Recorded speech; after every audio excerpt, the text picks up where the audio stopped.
Mga kapartido, ang pambato ng Bisaya sa Senado, ang maagang himno sa maduming paggobyerno.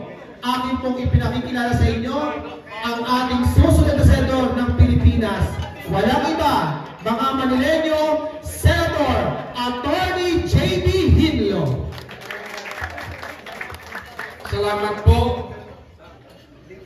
Maayong ugto sa tanan nga Manileño. May ugto. Mayong adlaw. Kay Boss Dada, ang representante ni Pastor Kibuloy, sa kay Attorney Jimmy Bondok, Senator Bato de la Rosa, at sa makasamahan natin si Senator Bongo, Mr. Malasakit, kay Senator Philip Salvador, kailangan niyang umalis, may pupuntahan pa sila ni Senator Raul Lambino. At kasama rin namin si Attorney Vic Rodriguez at si Congressman Rodante Marcoleta. Manileño, kilala po ako sa PDP Laban na nagre-representa sa Visayas. Pero dapat yung malaman na si Attorney Hinlo ay naging Manileño. Paano po naging Manileño si Attorney Hinlo? Nung nag-aaral po ako sa UST, nakatira po ako sa Singalong. Taga Singalong po ako. At nung ako ay nag-aantay ng resulta sa bar, sa pagkaabogasya, nakatira po ako sa Orosa Street dito sa Malate.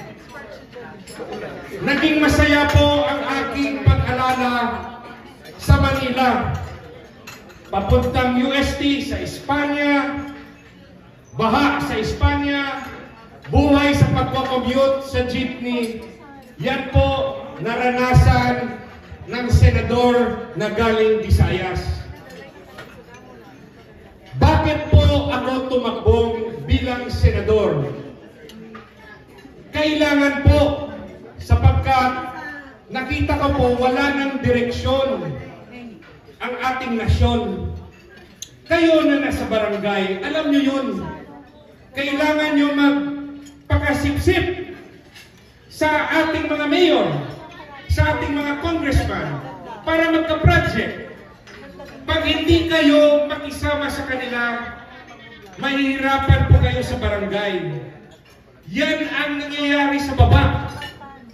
Pero yung kanilang utak, ayuda, yung kanilang sinasabing tulong, ayuda, kailangan yun. Dahil dito sa Maynila, kita natin ang buhay napakahirap.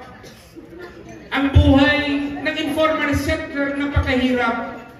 Ang mamahal ng bahay dito, magrenta ka dito, ang hirap. Ang hirap.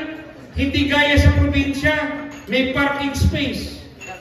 Dito, walang lugar ang mga sasakyan. Nakaparking sa labas. Naranasan ko yun kasi naging taga Maynila ako. Hanggang ngayon, dito sa Maynila, nakikita ang mga batang lansangan. Dito sa Maynila, nakikita dyan sa Roas Boulevard, batang lansangan, mga taong walang bahay. Tinitignan lang natin sila. Ano ba ang permanenteng programa ng DSWD? Bilyon-bilyon ang budget ng DSWD. Nandyan ang ating mga mambabatas, pero bakit hindi natin nabibigyan ng permanenteng solusyon ang problema na nakikita ng ating mga mata? Very basic, dahil ba hindi sila botante? Dahil ba yung street children hindi botante? Napapabayaan? Sinasabi natin, may sindikato sa likod niyan. Ano na yun? Ba't hindi nyo ibigyan ng solusyon? Bakit titignan lang natin at yung mga politiko bibigyan lang ng abuloy? Yung iba bibigyan ng biskwit. Ano na nangyari sa bilyon-bilyong pera ng DSWD? DSWD, makonsensya kayo.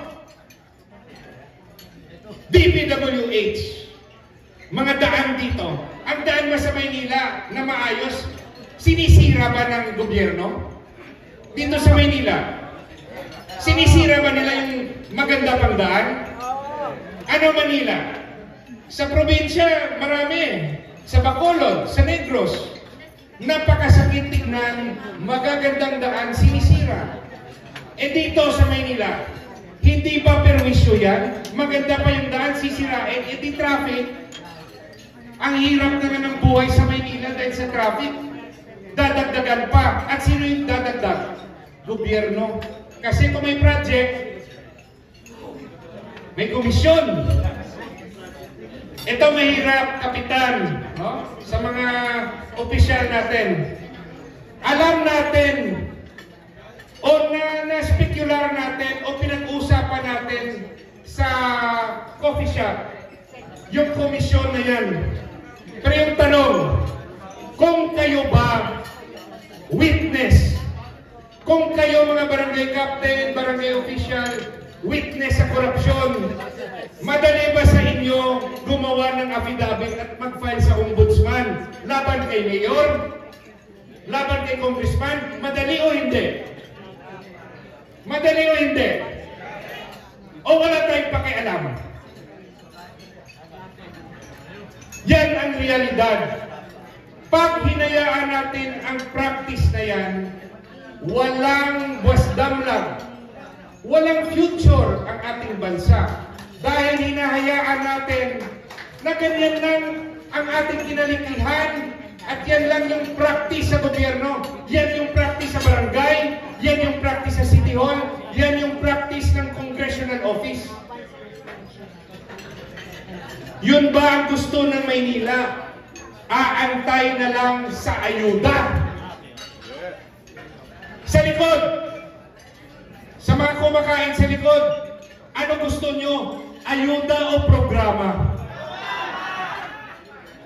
Ayuda o programa? Big, narinig ko, ayuda raw eh.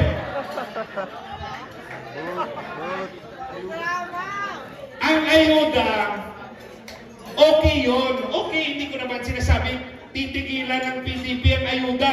Siyempre, bibigyan natin ng assistance sa ospital, sa pag-aaral, sa burial. Kailangan yun dahil maraming mahirap. Pero yung hahanapin natin, programa para magkaroon ng permanenteng solusyon sa kahirapan. Habang naghihirap ang tao, bigyan natin ng ayuda, pero dapat magkakaroon ng panahon na magbigay ang gobyerno ng permanenteng solusyon. Ano ba ang permanenteng solusyon? Ayuda pa rin? Ayuda pa rin? Sa lahat ng nakapagsalita ko, dito sa Maynila, yung parang napipilitan, na parang gusto talaga nila ng ayuda. Ayuda ba talaga ang taga Maynila? Maynila! Alam ko, mahirap yung ekonomiya nyo dito kasi dikit-dikit. Nandito na yung mga kumpanya. Ang kailangan ng Pilipinas, magpaparami ng trabaho. Tama ba? Trabaho! Paano natin gagawin yun? Iba-iba, kada lugar, iba-iba eh. Dito puno na kayo eh. Kailangan po ng Pilipinas magkaroon ng maraming factories. Dapat dito ginagawa sa Pilipinas ang sarili nating armas, sariling makinarya, sariling technology, sariling gamot, sariling vaccine, para maraming trabaho. Dito sa Maynila, mahihirapan tayo kasi nandito na yung trabaho, nakasentro na sa inyo. Pero tignan nyo yung buhay ninyo dito. Para kayong sardina sa Maynila. Ang mahal-mahal ng lahat. Mahirap pa bumili ng bahay dito kasi puno na yung lupa. Pero kung ma-develop ng gobyerno ang kanayunan at doon maraming trabaho, siguro naman doon na kayo titira sa Maynila. Sa probinsya. Ang taga Maynila, makukonsider niya ng pupuntang probinsya. Pupuntang Bacolod, pupuntang Davao, pupuntang Mindanao, pupuntang Ilocos. Masarap po ang buhay sa probinsya. Dito po, ang traffic. Ilang oras kayo sa traffic? Gusto nyo ba yung traffic? Peste ng traffic na yan. Kahit gaano karaming overpass yan, hindi masusolve ang traffic dito. Dahil puno na kayo dito sa Maynila. I-develop natin ang kanayunan. Lagay natin ang mga factories doon. Pagandahin natin ang agrikultura. Sinabi na ng mga kasamahan ko, very basic. We have to take care of our agriculture. Bakit tayo angkat ng bigas? Dahil po mali yung programa pang-ekonomiya ng ating gobyerno. Every past government mali. Why? They depended on agrarian reform na parang magic solution, magic tablet para raw yung mga magsasaka na mahihirap makagraduar sa kahirapan. Pero itong tanong ko, I'm talking of everybody in the past government. No exception. Kung tama bang programa ng gobyerno, bakit ang magsasaka hanggang ngayon ang pinakamahirap na sektor? Sinasabi ng gobyerno, kooperatiba ang solusyon. Naging direktor ako ng Land Bank, nakita ko yung datos. 50% ng kooperatiba failure dahil sa private corruption. Akala nyo, sa gobyerno lang ang korupsyon. Sa pribadong sektor may korupsyon. Bakit? Yung mga leader ng cooperative, hindi nila binabayaran ang utang sa bangko. Before close, yung bankrupt. Pilipinas, dadalhin ni Atty. Hinlo ang permanenteng solusyon at hihingi ako ng tulong sa mga kasamahan ko sa PDP Laban. Sa agrikultura, ang solusyon, state-managed farming, state-managed fishing. Dahil failure na yung mga nakaraan na economic program. Failure. Kasi kung hindi failure, bakit kaya sabi ko, pinakamahirap na sektor, magsasaka at mangingisda. Gobyerno dapat pumasok na sa negosyo ng agrikultura. Big farms at yung ibibigay na solusyon sa mahihirap na magsasaka at mangingisda, trabaho sa gobyerno na hindi na kailangan ng civil service examination. Trabaho! Pagsasaka naman yan, bakit ko papakuha ng civil service exam yan? Ipaglalaban ni Atty. Hinlo kasama ng mga senador ng PDP. Ang gobyerno, kesa sa ayuda, papasok sa negosyo ng agrikultura, lahat ng nakatiwangwang at hindi nagagamit na lupain na pagmamay-ari ng gobyerno, lagyan natin ng agribusiness, pagsasaka, warehouse, factories, rice mill, distribution hub, transportation. Di ang daming trabaho magagawa sa Pilipinas dahil palpak yung mga matatalino nating agriculture secretary. From the present to the past, hindi nila na-solve ang problema sa agrikultura ng Pilipinas. Palpak sila lahat.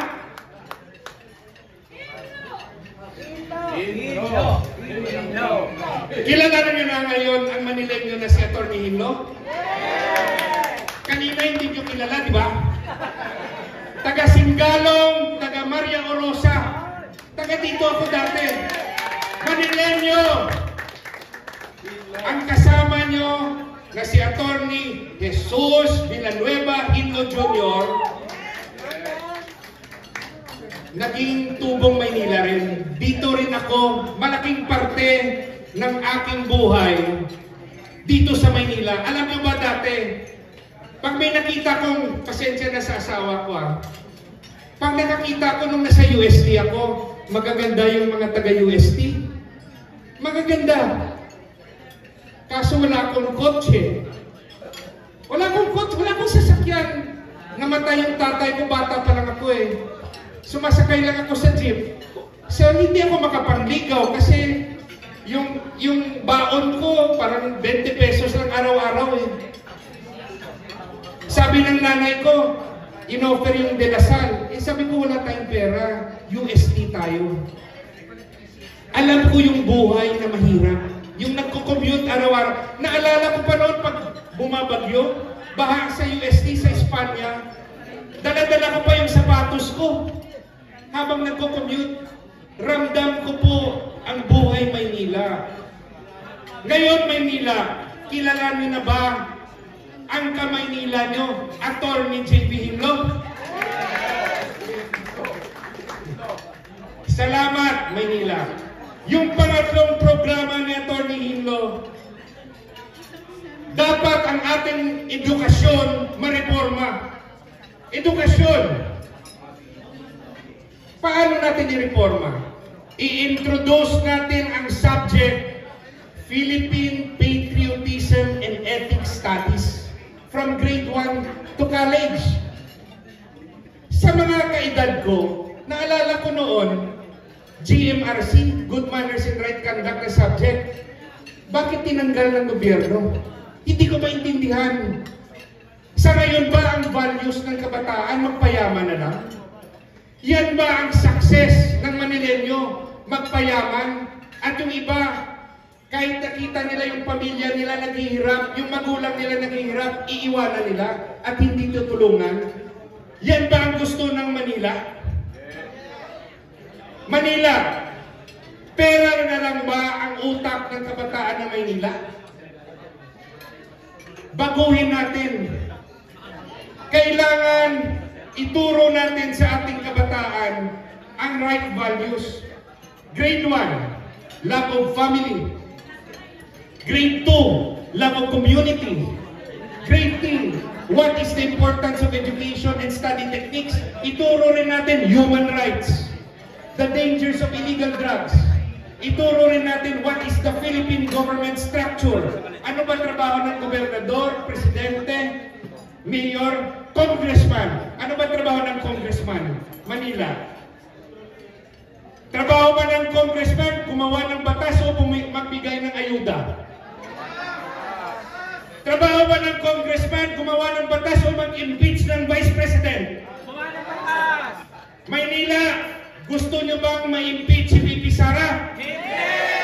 Hindi ko narinig. Maynila, gusto nyo bang matanggal bilang vice presidente si Inday Sara?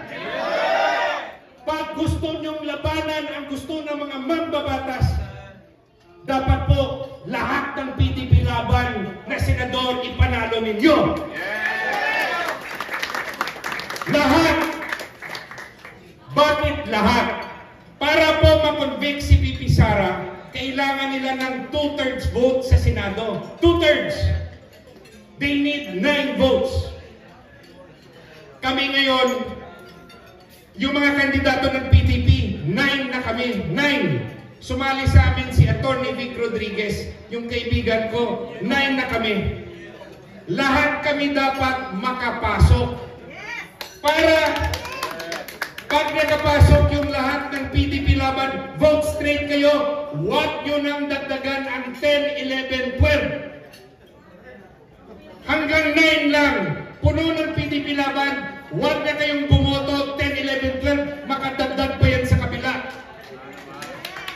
Naintindihan ba natin Maynila? Kung gusto nyo maging presidente na manggagaling sa PDP laban sa 2028, i-secure nyo ang Senado. Lahat kami dapat manalo. Kaya ba? Kaya! Naririnig nyo na ba ang pangalan Jimmy Bundok? Yes! Ayong sa likod, hindi nila kilala si Jimmy Bundok. Kaya kakilala nyo na ba si Jimmy Bundok sa likod? Yes! Raul Albino? Yes! Pastor Kibuloy? Yes! Philip Salvador? Yes! Yung mga sikat namin, Senator Bongo, alam namin mananalo na yan eh. Senator Bato, mananalo na rin yan eh. Pero siguraduhin natin, tulungan natin. Philip Salvador, lahat kami. Vic Rodriguez, kailangan namin ng asim. Kaya si Congressman Marcoleta at si Vic Rodriguez, talagang ipasok natin sa 9. Okay ba, Maynila? Bago ako umalis, bilisan ko lang yung iba kong advokasya. OFW, hindi kayo pababayaan ni Senator Hinlo, OFWs. Ilalabi ko sa mga kasamahan ko sa PDP Laban at kahit sa kalaban ng mga senador na mabigyan kayo ng retirement and pension program. OFWs, salamat sa tulong niyo sa bansa. Pag-aralan natin na magkaroon kayo ng retirement and pension program. Sa mga nagmamahal sa mga hayop, magkakaroon tayo ng Philippine Dog and Cat Sanctuary Law. Dapat yung mga stray dogs and cat alagaan ng LGUs, lagyan ng bakuna, gamutin, pakainin, at huwag patayin. Iano lang, ikakapon para hindi lang makapanganak. Para yan sa mga animal welfare nga tayo nagmamahal sa ating kahayupan. DPWH, maghanda kayo. Babantayan ng PDP Laban yung inyong gawain na magandang magandang kalsada sinisira ninyo. Mag-usap ulit tayo, aayusin natin. Hindi kami kalaban, kakampi kami ng Pilipinas. Pag-usapan natin nga kung paano natin gastusin ang pondo ng DPWH na hindi mawi-waste. Hindi yung gastusan tayo ng gastos, walang plano. DSWD, humanda kayo. Si Atty. Hinlo at hingi ako ng tulong sa mga kapwa ko senador.